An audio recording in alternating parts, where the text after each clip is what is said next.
It's me. She's a former mayor. They're a former evangelical pastor with dissociative identity disorder. These two like to talk about the topics you're not supposed to talk about. They might cause you to perspire just a bit, but they'll definitely make you inspired. Let's talk religion and politics, and what spirituality and emotional well-being look like in a post-evangelical world. This is Paul and Ashley on Evangelicalish.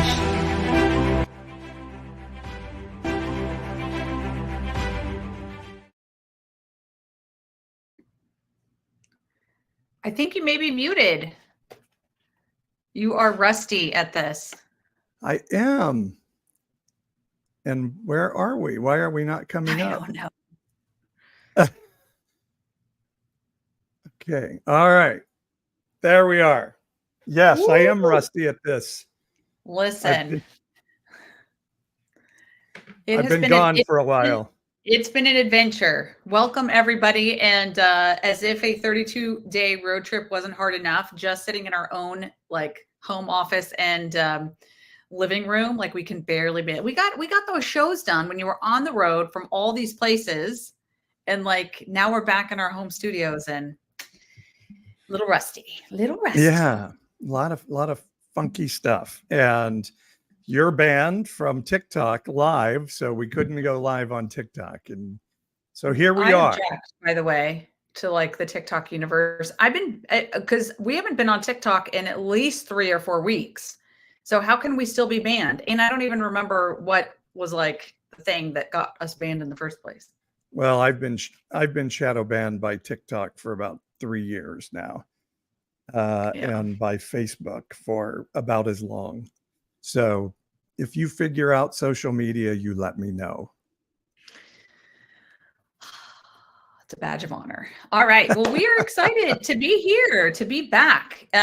We took last week off. Paul, you were let me remember. Were you in Salt Lake City on Wednesday of last week? Yeah, and it's my fault. We were supposed to go live last week, but logistics just didn't work out. And I was in Salt Lake City, which was about the toughest venue for me of them all. And I miscalculated the time because I was calculating based upon being in Central Time, and I was actually in Mountain Time. Who knew there was even a Mountain Time zone? What is even the point of that? Yeah, who knew? Who knew? So, yeah.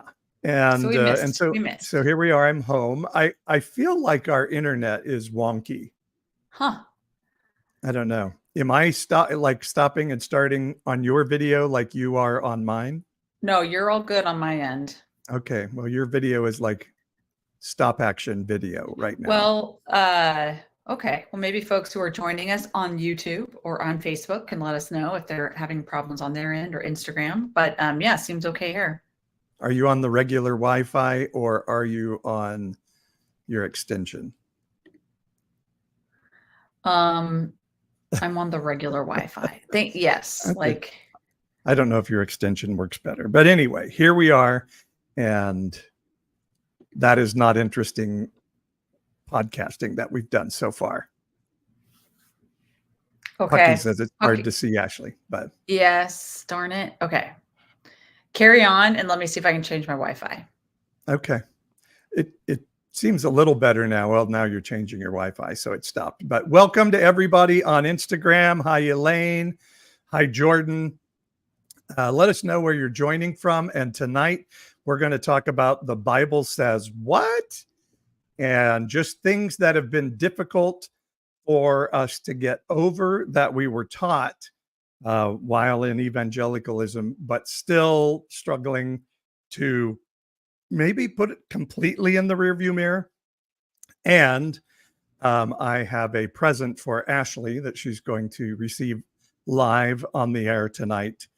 And it's a big deal. It's a big deal. But I'm home. I survived 15 events in 32 days, 5,860 miles in an RV, and now back home. And we'll be sharing more about that and about and about Ashley typing on our upcoming weeks.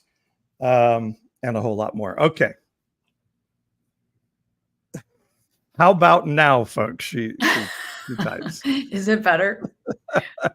Well, just the typing alone is like you're typing right into the microphone. So it's like,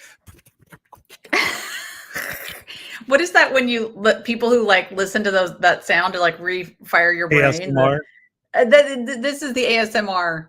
ASMR brought to you by ASMR. Thank you, ASMR Mike. is a pleasant sound. This was not a pleasant sound. I think typing like nail sounds are pleasant. I mean, that's why people like just sit on microphones and tap microphones to like calm and soothe. I've heard those, and this was not that. Just so you know. We have we have a dispute we have to resolve offline about noises in our podcast. I'm really excited though to be that you're home and that we're like back on the air, because last week we had our little break, and I don't know, it was just like really cool to watch you like literally every week, to be you know, tuning in from a different place and to have all these different experiences. I feel like we need probably one solid show just on the download. In fact, I think next week, is it next week or the following? Pardon me. In 2 weeks, you're going to just kind of do that for everybody who tunes into this podcast, which, by the way, if you're listening and you like our podcast, please make sure you share it with other people, because why not expand the world of evangelical-ish with Paul and Ashley? But yeah, you're gonna kind of walk us through what you were on the road talking about, and kind of give us a little more of a play-by-play. So yeah, the presentation was called "Jesus, the Christian Nationalist?" ?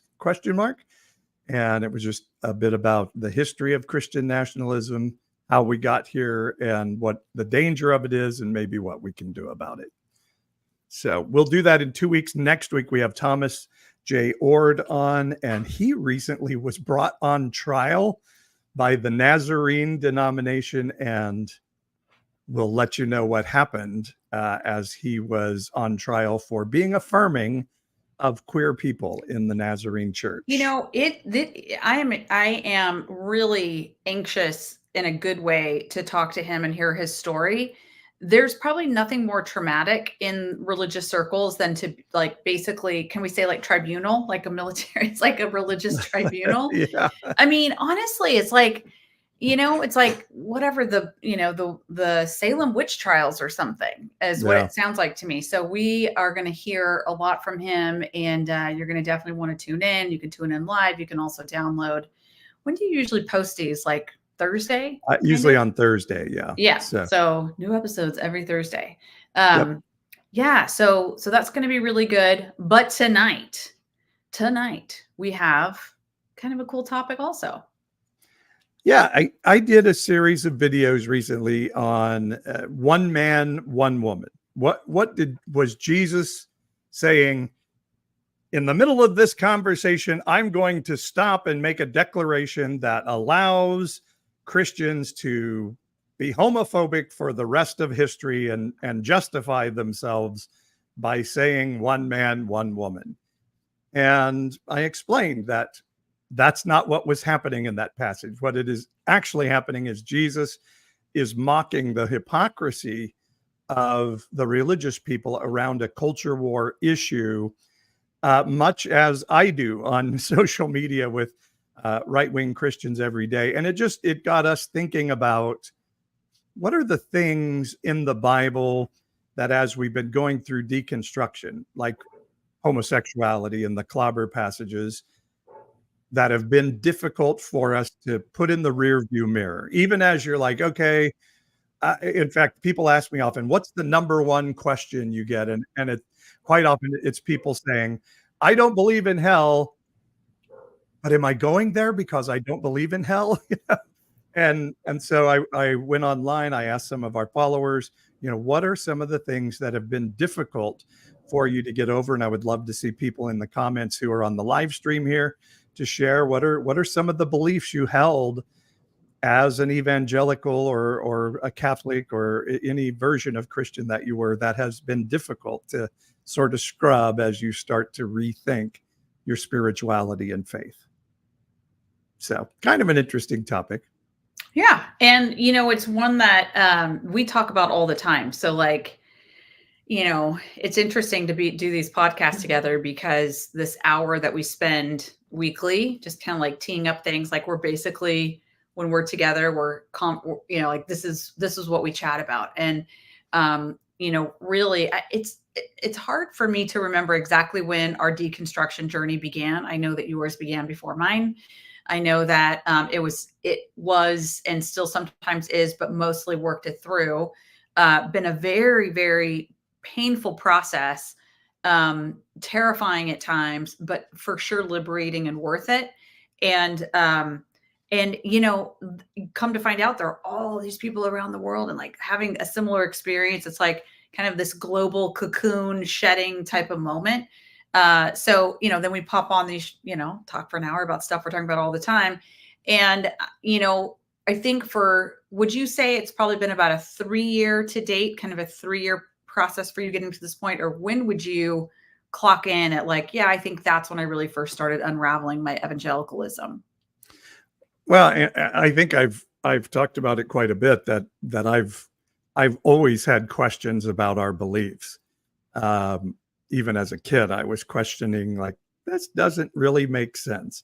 And during my pastoral Bible training, I really started saying, wow, like how the canon was compiled, and that we were taught the rapture and it's not actually in the Bible. And those things really started unraveling my beliefs, but I held on to we're the good guys, though. So it's okay to be dissonant in our beliefs.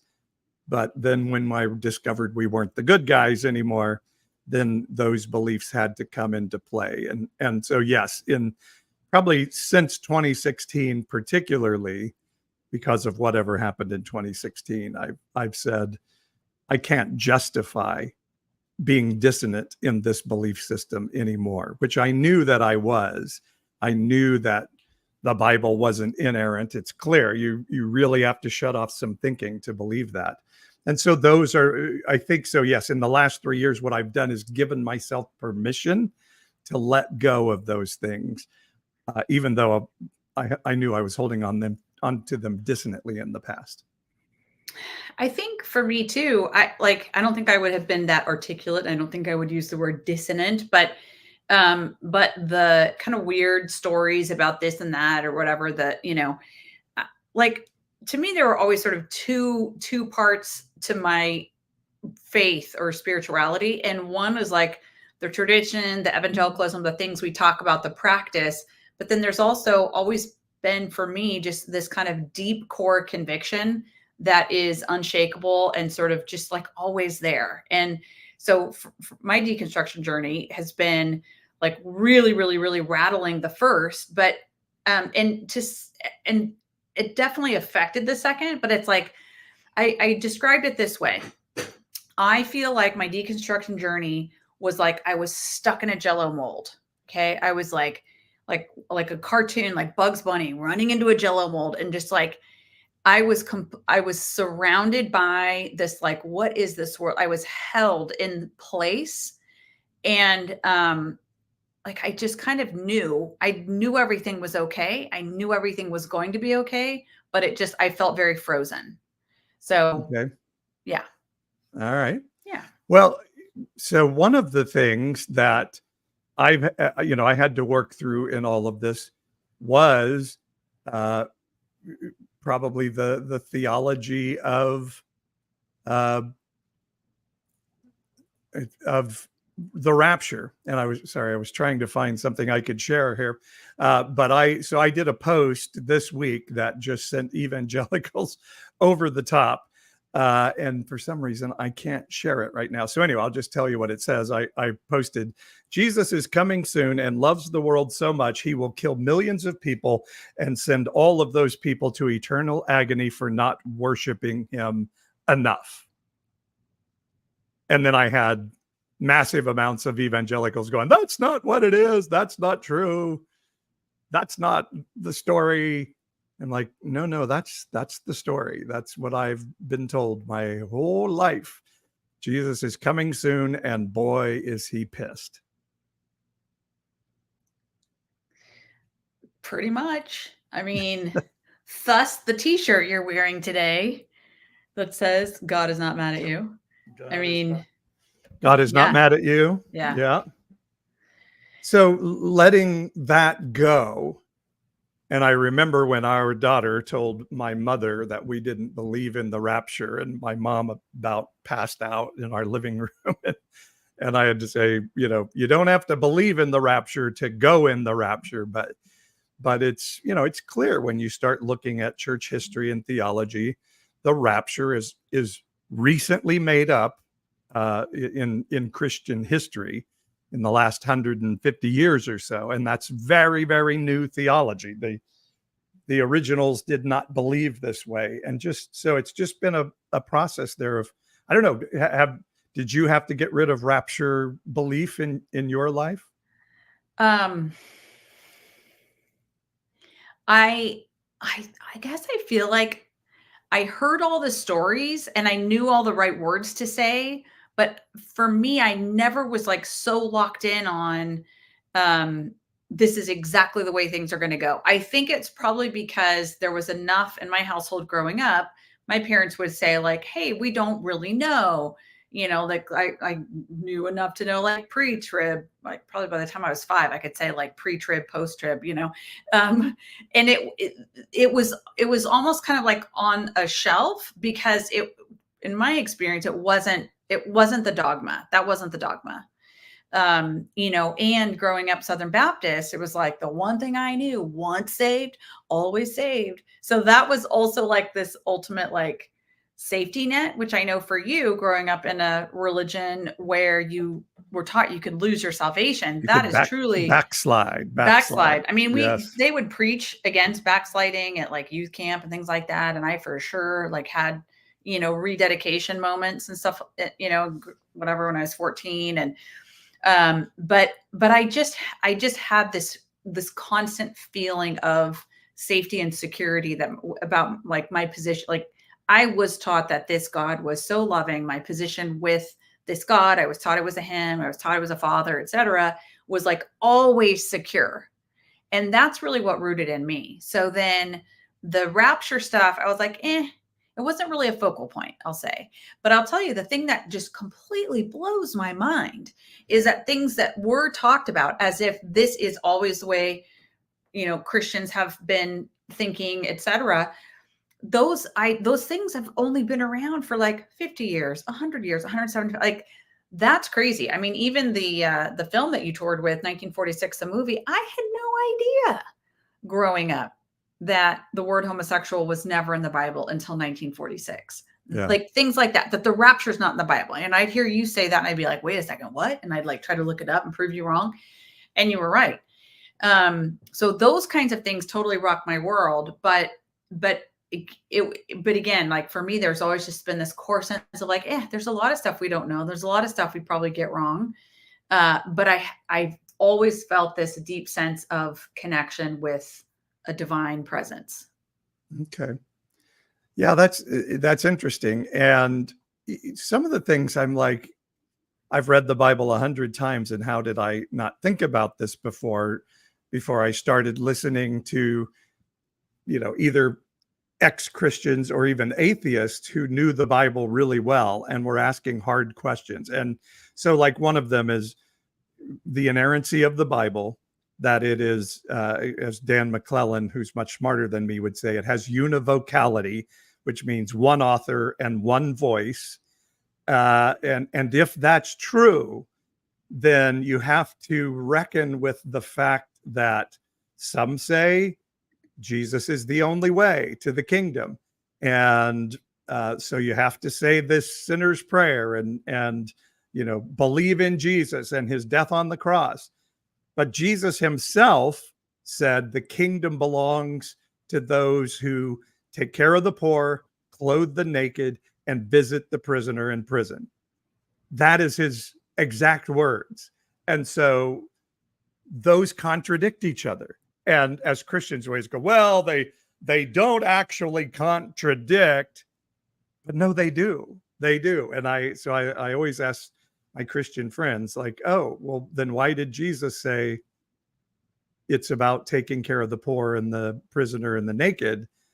And so again, I think inerrancy was something that I really probably let go of while I was in my biblical training as a pastor, because it became clear there were contradictions. And I still have people say, no, there's not really contradictions. You have to have context. And so it's an interesting game that Christians play with the Bible, where it's like literal, God said it, I believe it, there it is.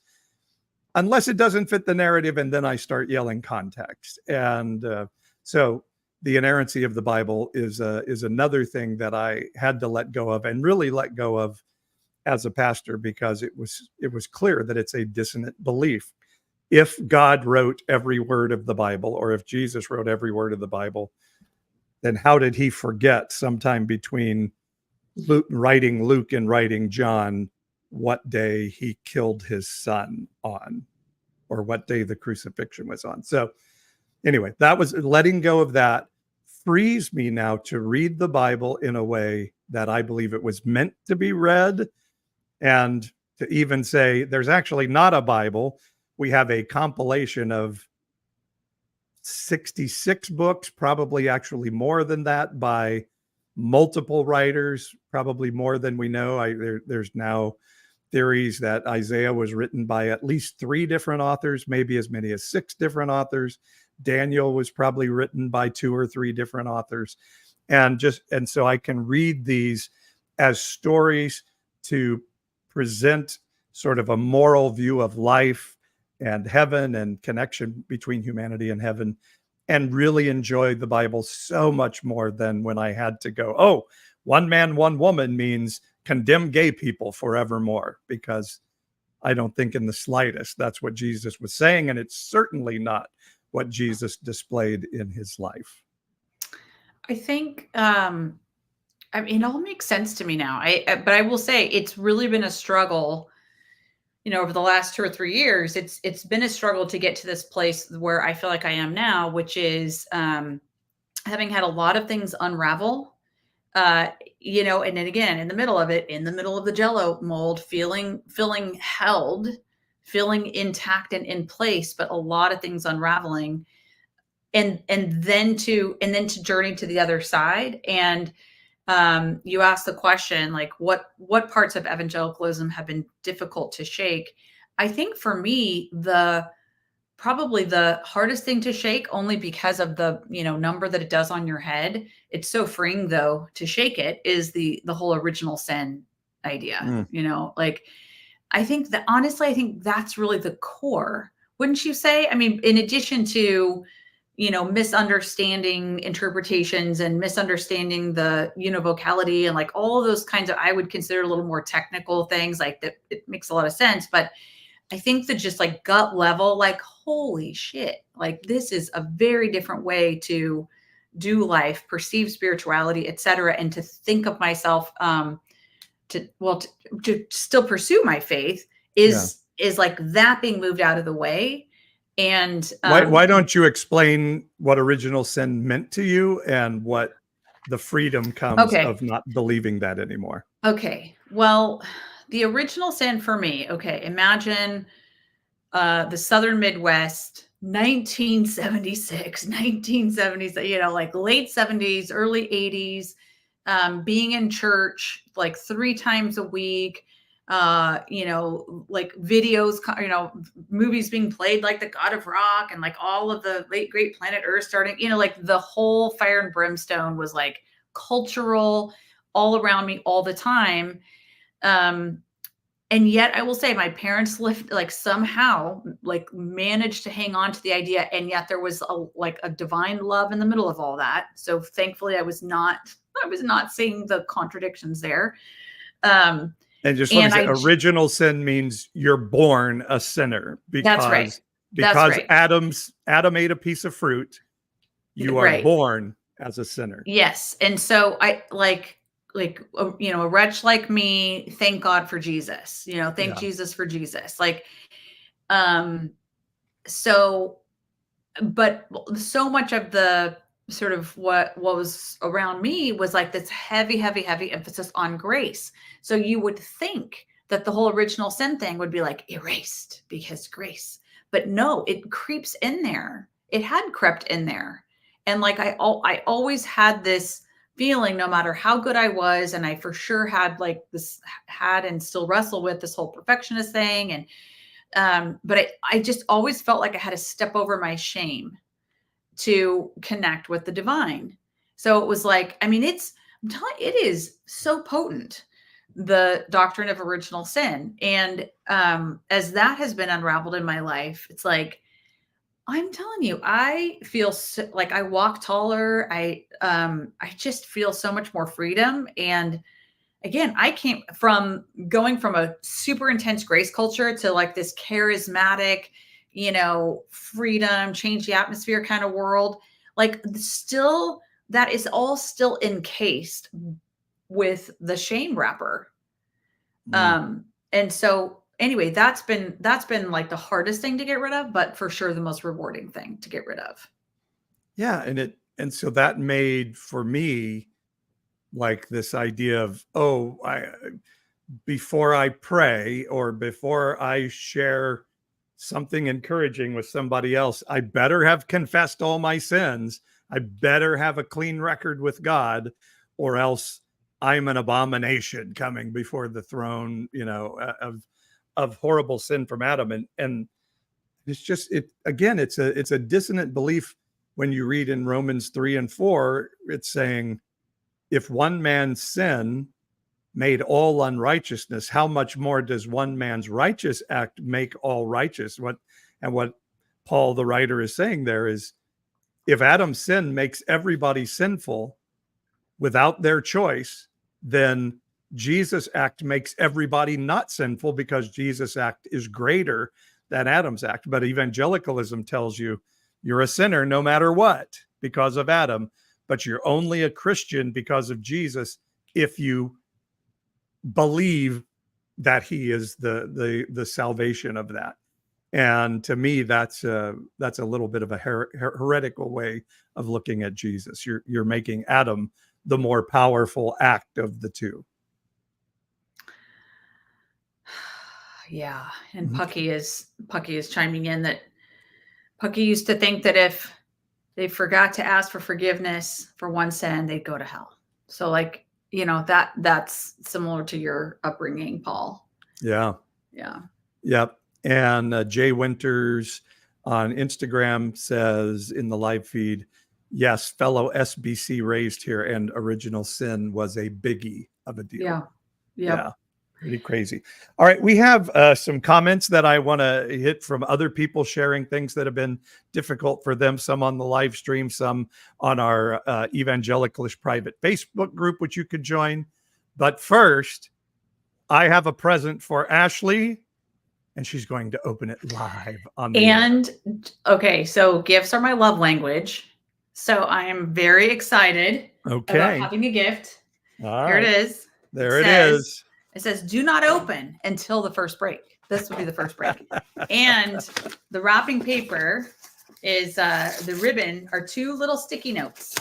Like this. I wanted it to be easy to open on the air. Easy to open and decorative at the same time. So, okay. And are you going to say where you got this from or no? I just have to open it. You'll know when you see it. I hope it's a coffee mug from Fort Smith, Arkansas. No, that would have been a good idea. I was just sitting here thinking. But actually, there's 2 things. So okay. Do the cloth one first. The cloth one. And you may like it, or you may want to gift it to somebody. Okay, here is the first gift. It says, "Hey, evangelicals, love is not a 4-letter word." Woo woo woo. I'll show it to the camera. All right, here we go. Hey, evangelicals, love is not a 4-letter word. There it is. Coming soon to a hot yoga studio near you if you live in Fresno is this shirt. Thank you. And also a good way to pub your swag, which is available at evangelicalish.com. You can get one of these too. Which I have God is not mad at you t-shirt on, which you can get by going to evangelicalish.com or pastor-paul.com. All right, Well, next gift. Next gift. Is this something to do with your trip, or is this just like? It's not something to do with my trip. I'm I thought sorry. this was like my road goodies. I thought it should was have. like I should have. As your family calls it, a little sussy. While I was I on should the have gotten trip. a sussy from the Piggly Wiggly. That's what I wanted. Yes, you should have. All you right. should have. They But- do have Piggly Wigglies, by the way. Oh, this is pretty badass. Check it out. It has I the love it. ish logo on it if you're listening by audio. And what does it say on the other side? God is not mad at you. And what is it? It's a coffee tumbler. Hot or it's- cold bevy. It's actually a wine beverage drinking utensil. Oh, that is fantastic. And I got it for you because your New Year's resolution that you may Yes. want to share with people. My New Year's resolution is 2024, September, and we're closing in on the last part of the year. My New Year's resolution was to drink at least one bottle of wine a week. or I should say just to drink a bottle of wine a week. And I've been sharing that with people and they're like looking at me like, are you cutting down? Like, Are you "No." ratcheting up or cutting Or- down? I'm like, no, you don't understand. I'm 52 years old now, and I still am one of those people who like, I never drink alcohol unless I'm out for a special occasion. And I'm like, what the hell am I waiting for? Like, why am I not enjoying a glass of wine like every night or every other night or something like that? So that is, it is a good way to remind me that God is not mad and I can drink wine if I want to. So You can drink wine and say shit, and God is not going to be mad at you. And that will keep Exactly. your wine at the temperature you want it. thank to stay. you. Yeah. That's very thoughtful. And I actually bought for myself a water bottle that says God is not mad at you with the ish logo on it. So yes, we're also we're giving gifts and we're publicizing our swag. So Yeah. you can get coffee mugs, candles, wine bibbers, whatever they're called, t-shirts, hoodies, and whatever that shirt that Ashley has for yoga there. And they say, God is not mad at you. They say evangelicals, love is not a 4-letter word. They say God loves trans people, presidents, immigrants, and even Christians. That's another one. Yes. And let me just say, as election season continues to draw near, it is important to win the swag battle. Yes. And I will say, I will, here's a perfect example. I'm driving home yesterday from hot yoga, did not have my t-shirt yet to wear on the way home. And I'm driving behind this car. And on the left side of the back window of this car was a picture of a crucifix and Jesus on the cross. And the words say, love means giving all. And I literally was like, oh, feeling the connection with this bumper sticker. I'm like, yeah, like sacrifice for love. It's so awesome. And then I look to the right side of the window and it says, dear Lord, please wake the woke. And I was like, whoa, whoa. You almost had me there on like love sacrifices all. And then you had to go and like, you know, condemn wokeism. So you're one of them Matthew 5 people, you know, the woke Jesus person. yeah. So anyway, if I had my t-shirt on or had I been drinking and driving with my God is not mad at you, which I do not recommend, I could have been like, hey, bud, like roll down the window and been like, hey, take that with your bumper sticker. All right. Pastor-paul.com. You can pick up your swag there. And also at evangelicalish.com. By the way, Ashley, my friend Elliot, who was on the trip, is on Instagram. And he is from Arkansas. I think from Little Rock, Arkansas. So, yeah. Oh my gosh. If you could find me, Elliot, a Starbucks mug that at least says Arkansas, I would be so happy. I mean, Fort Smith, all the better, but I would be happy with just Arkansas. Okay. All right. We'll work on that with Elliot. So let's get back to our topic. Things that have been difficult to shake that you believed as you walk into your rethinking of faith. And let me put one up that was shared in our Facebook private group. And this is Elizabeth, who lives here in Fresno, by the way. And she said, Psalm 37:4, delight in the Lord and he will give you the desires of your heart. She says, I clung to hope during so many dark times. I mourn the loss of hope and the darkness lingers. Honestly, things do feel hopeless. And I think this is one you can relate to. I definitely can relate to that. I think the sort of I'm still wrestling with this. You know, one of the things that deconstructing does is it kind of takes your Jesus concierge away from you. Right. You have to really kind of let that go, and it feels very, very lost and frozen, and again in the Jello mold. And I am still curious about what does the personal connection with the divine look like, feel like, what experience is that post deconstructing. I'm super taken by, Richard Rohr's The Universal Christ book. I'm reading through that right now. I'm reading it very slowly because it's super powerful. And I'm told at the end there's sort of a reconnection on the personal end of it. But I'm choosing to kind of really let go of that, because what it has done for me, it's like it has made me go inward and deal with my own sort of internal conflict, my own fears, my own coping mechanisms, like the things that I have done to kind of keep the pain away. I'm having to just confront that stuff. And in the middle of it, I think I'm finding a much more resilient kind of, like, it's not about the circumstances. It's not about like, all things work together for the good. All things work together for the good. All things, blah, blah, blah. It's not that sort of frenetic, frantic, like push away the pain with yelling Bible verses at it. It's actually like being in that pain and being present to it, which I know sounds like therapy buzzwords. And of course I'm in therapy. So like, hello, but, they are therapy buzzwords, but that's not necessarily a bad thing. But I will say in the middle of that, and if you kind of get rid of the original sin thing and you start to just be open to, this divine love is in all of us. And it never was more clear to me than when my mom passed, and I could still feel connection with my mom. And I was like, oh crap, like there is something real about this spiritual realm and what happens after you die. And if that's true, that eternal part of my mom didn't start when she passed. It was already there. So like that, and these are words we are taught in Sunday school, but they don't make any sense, that God lives in you. Eternal life is in you. So that's kind of just what I started going in to find, that is that, like, what is that eternal love that's in me?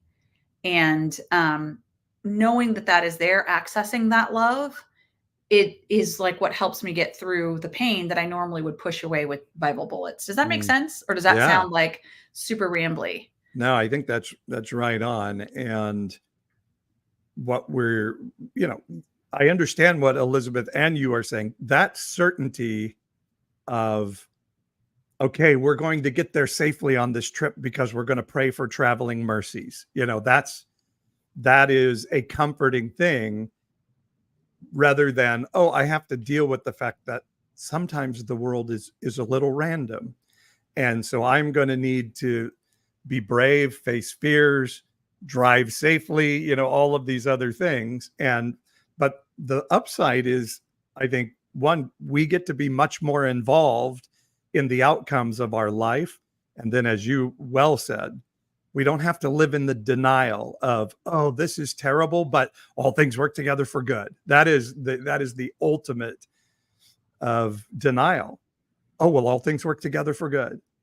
No, sometimes things don't work together for good. Sometimes they're just shitty, and we have to learn to deal with them as human beings. But Christianity and that certainty gives us a modicum of comfort, but it also makes sure that we don't deal with the real issues going on. But let me ask you this, and this is sort of like a mental tongue twister, but all things work together for the good. The way I quoted that scripture was a way to blunt the pain of disappointment, was a way to just block off feelings and kind of, it was like my floaty that I would hold on to.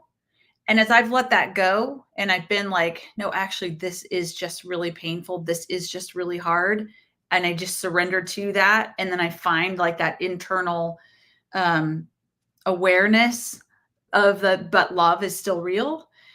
It actually, I mean, I work my way through it and I end up in like a really better place. So isn't that working together for the good? Do you know what I'm saying? Like maybe it is that still, but it's just different than what we taught with the like kind of say the chant, you know, like maybe I don't know how to say that better than that. I will work on it. And I think so yes, there's a good outcome to that. So I guess you can say, well, this is going to have a good outcome to it. But that denial of like, no, this is just a crappy day.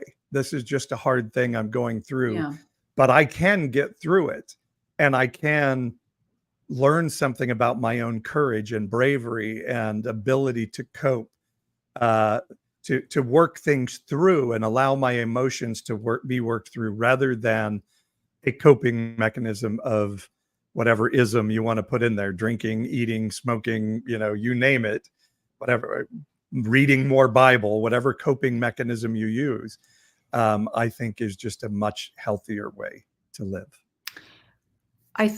Yeah. And I mean, like, quote, much healthier. I mean, I would probably choose more powerful words. Like, I think it is actually the path that Jesus put us on. I mean, I think that's the path Jesus was on. So I actually think it is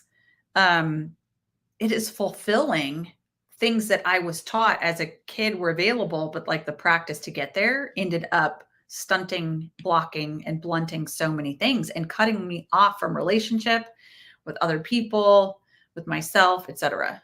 So it was like a really big deal. Do you think that, to Elizabeth's statement, that then we can, how do I say this? So I'll just say this, and this may not be exactly what I'm thinking, but we can be producers of hope rather than having to like confess our sins and hope that a jealous God in heaven will give us something to be hopeful about. I find it a little more hopeful to know I'm involved in this process of where life goes in universal divinity rather than just being at the whim of a God who the Bible says can hate Esau and love Jacob on a very random basis. So I don't know. I find it a little more hopeful, maybe. Yeah, super interesting. I have not thought of it that way. And that is definitely like, I got to think about that and kind of unpack that with you a little bit more. Okay. I think what is ultimately hopeful for me is like, I just imagine, okay, like those of you who are physicists, who I'm sure are listening to the show right now while you're relaxing from your physicist duties. Yes. Like there is this thing now that scientists have discovered and measure and like can say it's a real thing and it's antimatter and it's what holds everything together. And it's like all, I hear these like everything's just energy. It's just like the way the energy forms that creates the person or but it's all connected. All those concepts, right? That I don't really understand, but it's like makes sense to me. Just imagine like love is all around us. Love is real. Love is true. It just is. It just is. There's nothing we can say to this love like, oh, I worship you, love. Therefore, you're more lovey. No, like there's nothing you can do to take away from this love is here and is real and is accessible, is in us and all around us. And so you're making me think of Love Actually, and love is all around us. Come on and let it snow. Now I'm imagining that guy like in his underwear doing that. That's like really terrible. I was like preaching just then. But do you know, like when I have had really deep, dark, heavy moments over the last 3 years, and I've just been able to sit and I focus in on, and I just like imagine like that love is real and that love is here. I'm not trying to manipulate it. I'm not trying to get it to do something for me. I'm not trying to convince. I mean, it's just it's just being aware. My outlook completely changes when I do that. Yeah. I find that to be hopeful. I find that to be like, holy shit. Like, I didn't have to talk myself into something. It's just opening myself to the awareness of that love, period. Does that make sense? Yeah. I mean, and even if it doesn't, it's still a good point. So you keep asking me if that makes sense at the Well, end. But because I feel like it makes sense because it's your process that you're working yes. through. But your point about you being more like, it's so interesting because you're like, I feel like I can be more directly involved and create that hope. And that is better than this passivity and this sort of standing back and waiting to see if God will choose me for a favor or not. So interesting that you're finding energy, excitement, hope, etc. from that. And I'm like, no, I am sitting here being still and being aware and meditating on the fact that this powerful love exists. And that's totally changing my world. So yeah, two different perspectives. Well, and the hard thing about this outside of Christianity, which again compels you to be in denial about these things, is now you have to confront real emotions, real pain, real boundaries, all of those things. And it doesn't make everybody very happy around you. That is something that I've never been allowed to do in my life, to make people unhappy by caring for myself, feeling my emotions and all those things. And so that kind of sucks. And I think it's again, part of why evangelicalism is so comfy, like a really soft pew, because we can just go, well, Father, forgive them. They know not what they do. And we can stuff those feelings and we think we've done something. We've accomplished something. Did you Forgive and just forget and move on. Did you just say soft pew? Soft pew, yes. Like as in the pew in the church? Yeah, soft, comfy pew where you sit your ass and Yeah. Do you know when you you don't said have to that? do anything.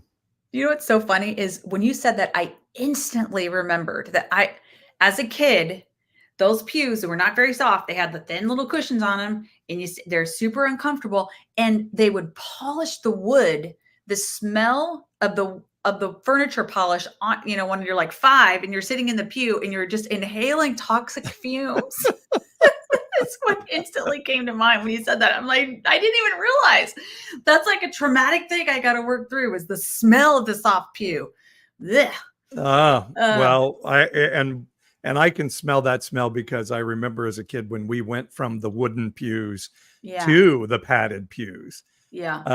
And there were some who were like, boy, Christians have gone soft. We have to have a padded pew now. But as somebody who would occasionally go to sleep during Sunday night and Wednesday night services, which were so fucking boring. The worst. By the way, do we have time for one more The pew comment? really did help. Yes. Yes. I would love First, let me say on Instagram, Elaine says she just ordered a shirt and she can't wait to wear it in Tennessee. So yes, thank you, Elaine. Oh, that's nice. And Elaine, can you drink and drive in Tennessee? Because you could get one of these. I don't think you can drink and drive in any state anymore. You can in Louisiana. Didn't you tell me that? You can get like drive-through margaritas. You can buy a drive-through margarita, but I don't think you can drink it while you're driving. It has to be covered up, I think. When I lived in El Paso, Texas still allowed you to drink and drive, but while I was there, they did abolish drinking while driving. A good thing to abolish, by the way. A good thing. So we just say the government doing a good thing. But I would love to, post this comment here from Pucky. I was raised a girl and was taught that women are less than men, basically. So it's been hard to believe that I'm truly as equal as men, even though I'm non-binary now. Can I get an amen? Yeah. That is a really interesting and powerful point. I find that now, again, I'm 52.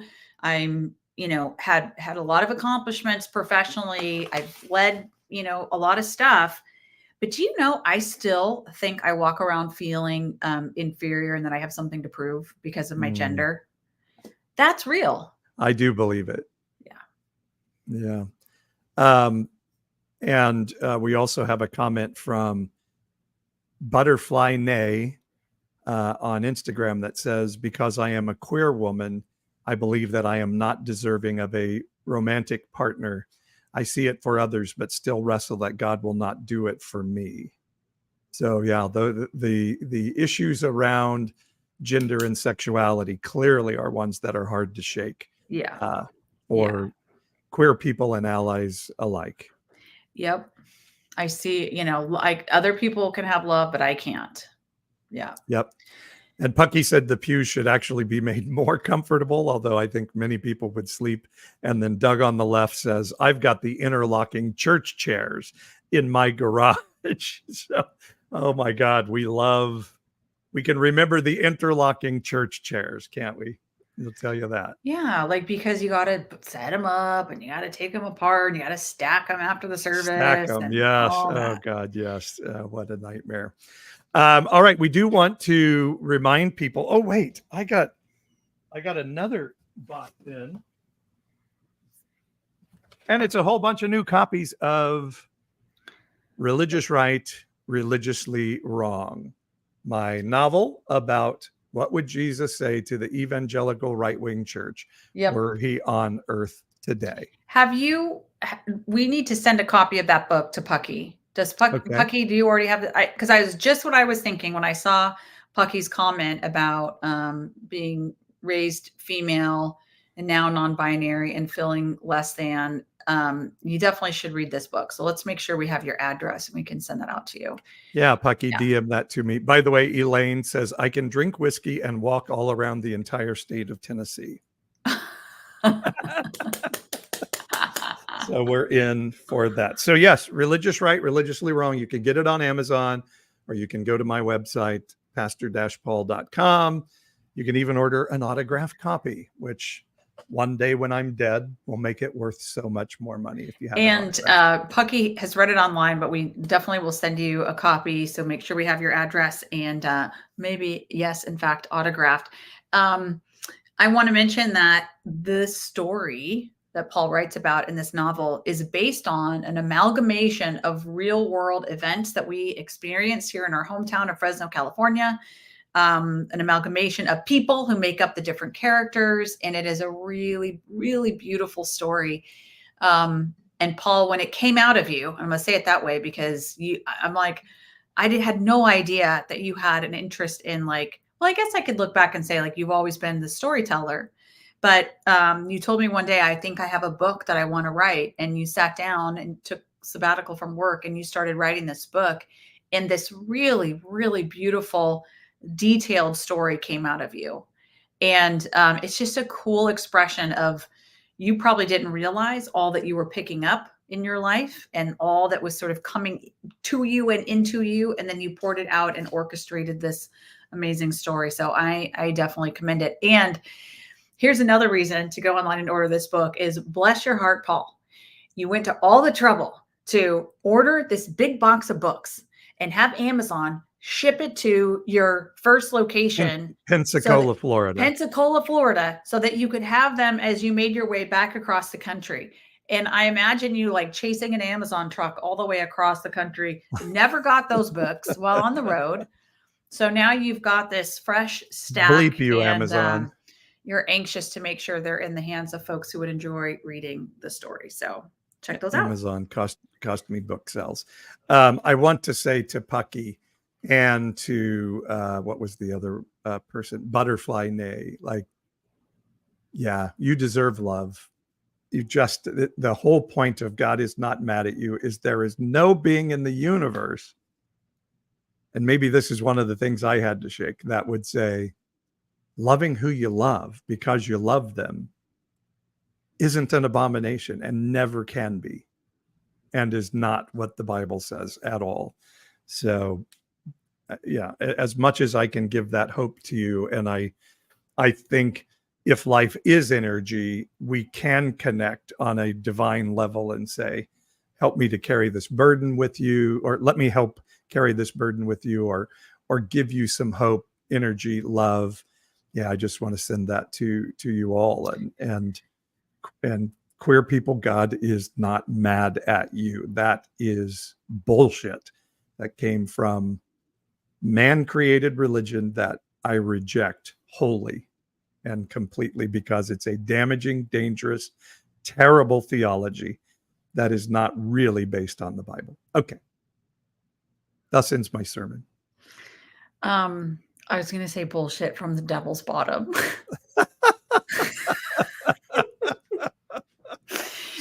Fair enough. Yeah. Good visual.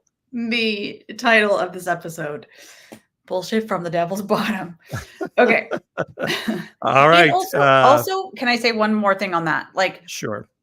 I feel like a lot of times when, like, the deep pain that we all carry, people can say the words at you, like, I felt less than in so many ways in my life. And like, but I would be embarrassed to admit that, because then I would feel like maybe I wasn't a good enough Jesus like there's all this shit. And yet it's true. And we all have these deep places where we carry sometimes generational pain, in addition to things that we experience as individuals. I heard about this thing, and I think I've experienced it also. Paul, have I talked to you about this? I lost you for just a second there. What were you saying? I was saying I heard about this, and I think I've experienced it in my therapist's office, called spontaneous unburdening.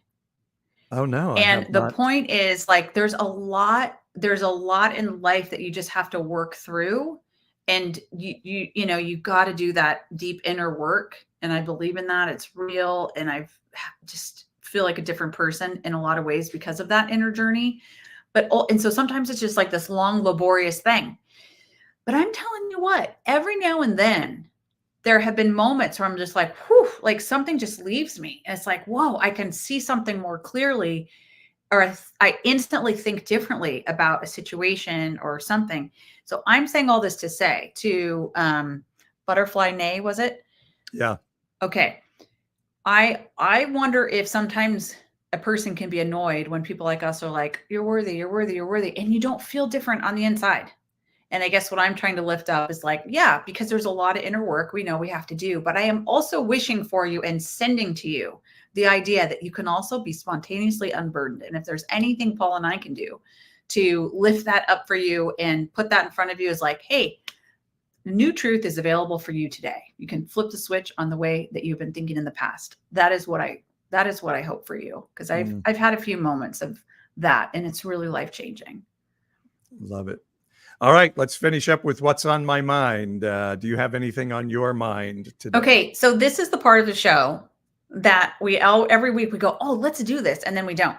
And it's the part of the show where random, like, what are you thinking? What are you reading? What's inspiring you? Or just like, what's on your mind that's kind of like your new and interesting and different journeys. If I tell you what mine is, you're going to think I'm weird. So you go first. Okay. So I've been thinking about my journey across the country with the 1946 The Movie people. Shout out to Rocky Roggio and the rest of the crew. That I did find people, as we talked about before, people in Texas and Oklahoma and Mississippi and Alabama and these regressive places, which are regressive with their legislation and a bunch of other things, to be incredibly loving and accepting. And at the same time, knowing I'm in places where queer people, non-gendered as I consider myself, are in danger because of the laws that are being passed by probably some of these people who are being kind to me in the checkout stand at Piggly Wiggly, or the Love's truck stop, or those.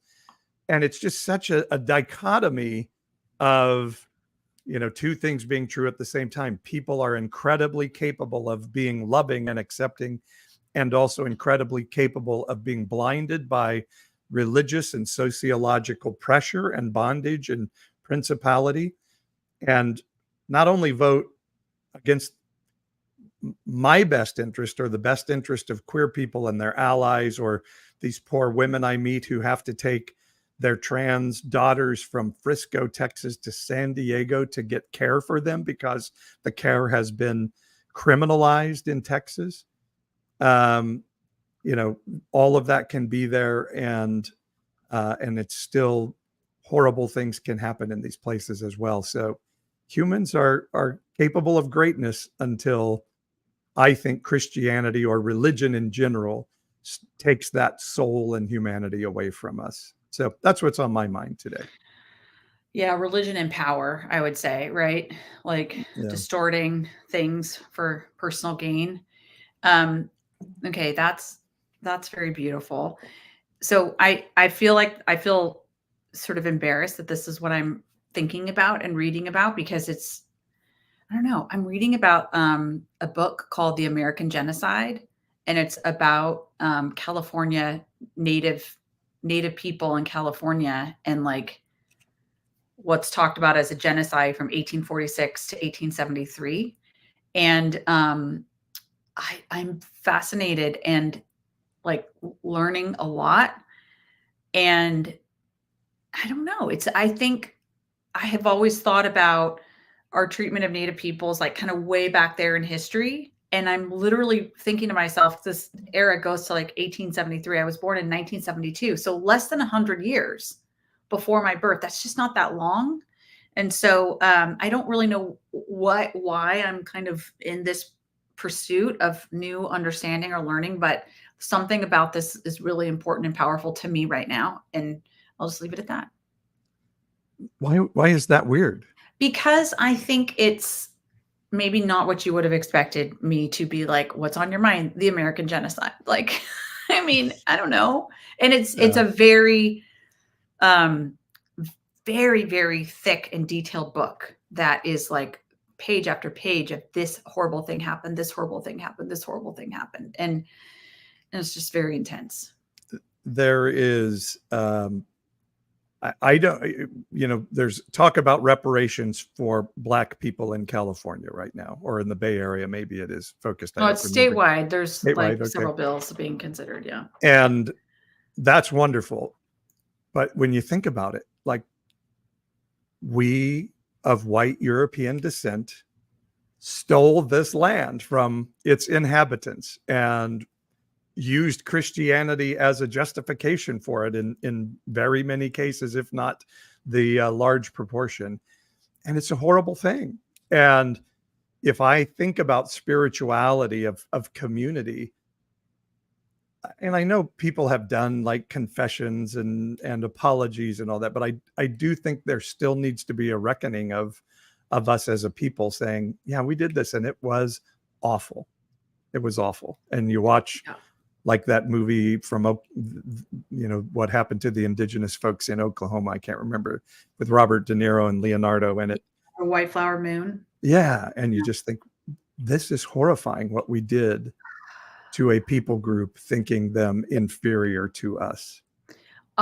Yeah. And like, I think there's so many ways in which people are patronized, and there's even like positioning and posturing in political circles to be like, I'm the one, like there's a lot of savioring happening. And I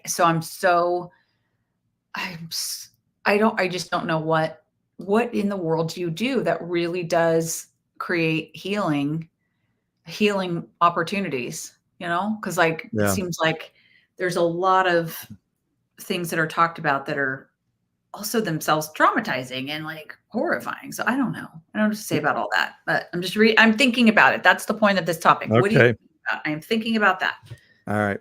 And Doug on the left says slave owners already got their reparations. Says a lot about the country. I know for sure in England, when they freed the slaves in England, yes, the slave owners received reparation from the tax coffers of the country. So when people get upset about reparations, that might be something to think about. All right. Well, we're back at it. I'm back home and we're back at it. And you have your wine drinking glass now, and we're going to be cooking forward. Thomas J. Ord will be with us next week, put on trial by the Nazarene denomination, and he'll tell us about that experience. And don't forget that you can sign up, you can subscribe to all the cool information about Ish and Unconventional Pastor Paul at evangelicalish.com. Subscribing is free. All you do is go and say, hey, give me your newsletters. And like, I want to know when you guys are talking about stuff. It's free and it's awesome. You can also support what we're doing here at Evangelicalish and Unconventional Pastor Paul at the same website, evangelicalish.com, or you can go to Paul's website and sign up. It's like I don't know, $4.99 a month or something like that. makes a big difference and allows us to keep doing what we're doing and hopefully create an even bigger community. At the very least, if you have listened to this episode, you should make sure that you talk to somebody about this podcast and encourage them to also listen in every week. And buy this book for 5 of your right-wing friends. Religious Right, Religiously Wrong. A Christmas novel. is coming up. You could like stuff this in like everyone's stocking. Okay. Actually, I think you need to do it before the election. So get it right away because ballots are coming out very soon. There you go. All right, everybody. Halloween Thanks treat for joining us. All you guys on Instagram. It was great to see you. And we'll talk to you again soon. And everybody on Facebook and wherever else we are, YouTube, we will talk to you all very, very soon.